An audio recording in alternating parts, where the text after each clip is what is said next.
Nakapagparehistro na ba kayo ng inyong mga motorsiklo? Pagkanong gastos ang aabutin nito? Bago natin simulan tong video, shoutout muna sa tropa ko, Bakbakerong Potpot, para sa cellphone holder na naipamana niya sa atin. Nandito na rin tayo mga bossing sa Pascual Emission. Inabot lang natin yung ORCR ni Kel, tapos nagantay lang tayo ng matawag. Mabilis lang din proseso ng emission dito mga boss. Nagantay nga lang tayo ng 30 minutes dahil medyo marami ang nagpapa-emission. Pali pagtapos ko naman, nagbayad na rin ako ng 600 pesos through GCash dahil napansin kong tumatanggap sila ng payment sa GCash. Dumiretso na rin ako sa Cebuana Luwilier para makuha ng insurance. Bali 450 yung binayaran ko dito. Tapos nag-fill up lang rin ako ng form dahil first time ko. Nagpagasta rin ako syempre, always full tank. 240 pesos, sakit sa bulsa. Dumiretso na rin ako sa LTO main, sa East Avenue para makapagparehistro na. Dahil kompleto naman na tayo sa papeles. Meron na tayong emission at insurance.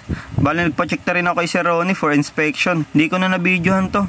Salamat sir. Nagantay na lang rin ako sa cashier pagkapasok ko ng mga papers natin. 371 naman yung binayaran ko sa cashier. Ang total na nagastos natin para makapagparehistro, 600 for emission, 450 sa insurance, at 371 sa LTO cashier. 1,421 yung total. At natapos tayo makapagparehistro from 8 AM to 10:30 AM. Yun lang mga bossing. Ride safe and be responsible.